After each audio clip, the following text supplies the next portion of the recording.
One thing you may not know about me is that I'm quite a tolerable, practical magician, but in order to be a truly excellent magician, it requires an extensive repertoire of spells. Unfortunately, no one has the brain space to memorise enough spells to be considered an archmage or anything of the sort. So we need a spell book. And with that in mind, ladies, gentlemen, and all variations thereupon, why don't you join me as we make the effort to craft ourselves a Caleb Widogast inspired spellbook. To the crafting room!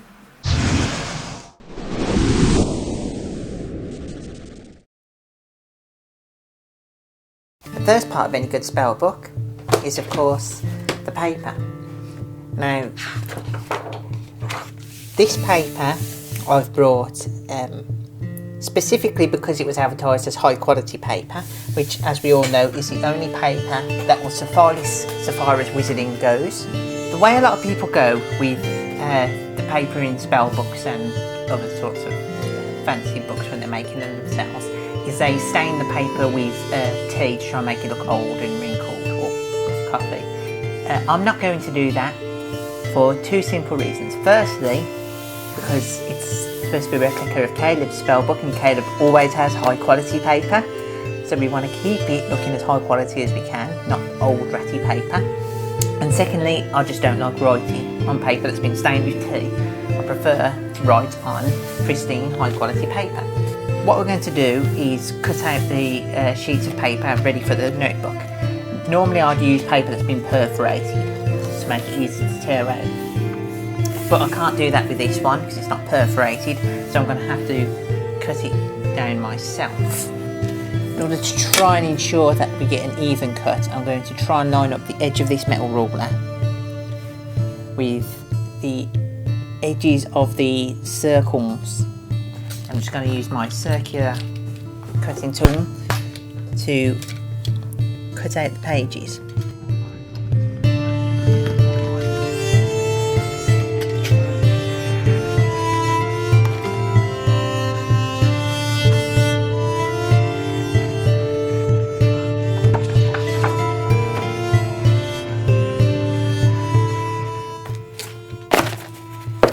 Okay, so there is 50 sheets of paper, and once these are folded in half and sewn into a text block, they'll make a 100 page spell book. I normally like to take 8 pieces of paper and fold them into each signature, but this is slightly thicker paper than I normally use, so I'm not sure if I have 8 pieces of paper it's going to be thin enough. I was thinking of doing it for 5 sheets of paper per signature, but that being said, 8 is the special magic number in all Terry Pratchett's books, so I'm really tempted just to put it as 8 just for that. So I'll try folding 5 and then add another 3 on if I think I can do it. So 1, 2, set that aside.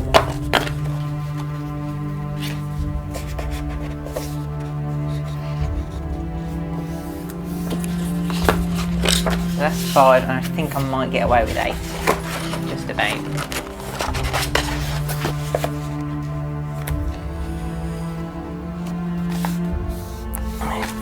There we are.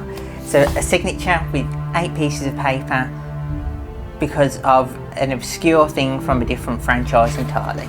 So there we are. So it's the magic number of 8, the number I normally use for notebooks anyway. And that's one signature. Let's start folding up the rest.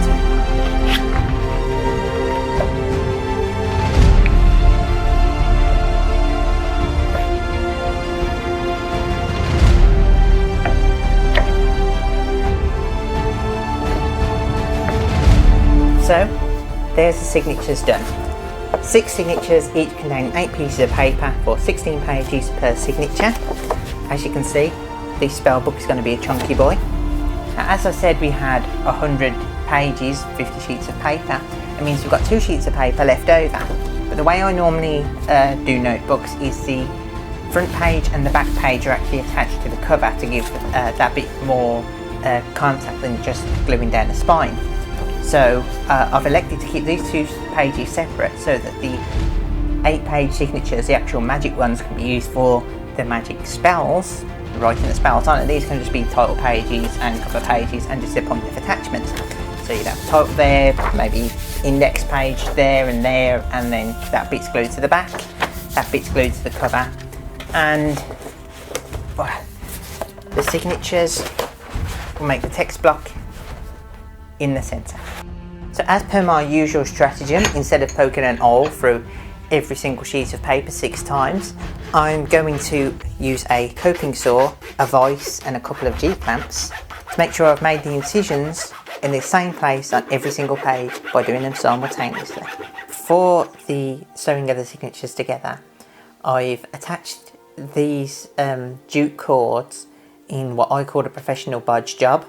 See, I don't have a proper jig for it, so I've improvised one.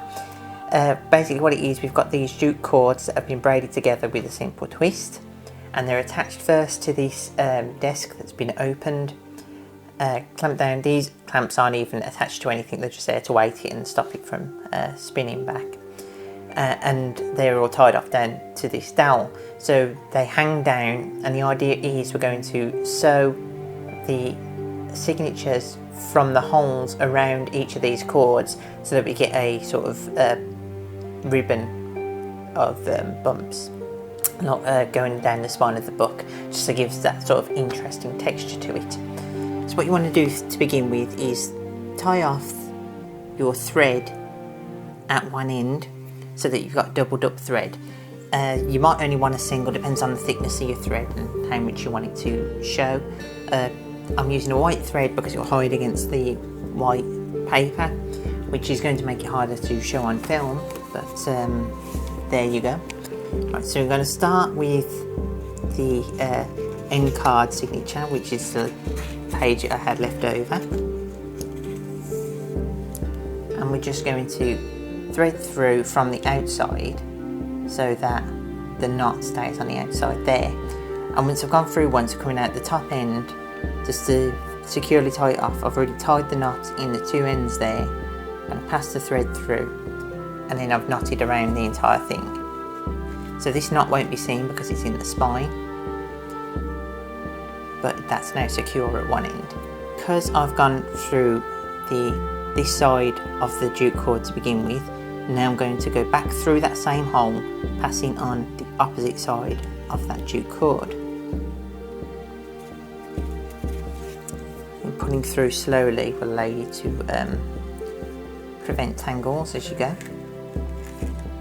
Now that's pulled tight through there, so that's attached to that first jute cord, and go from the inside out. And then because I've came out and passed on the camera side of this jute cord, now I'm going to go the opposite side and go back in. Doesn't matter which side you pass on the first time when you come out, so long as when you're going back the other way, you're on the opposite side. Let me do the same on the next one.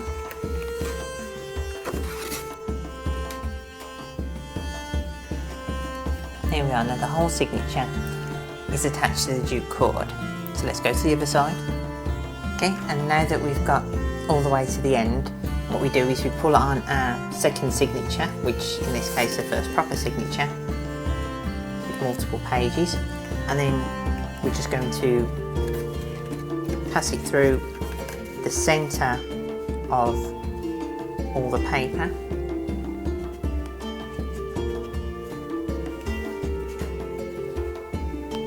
To the outside.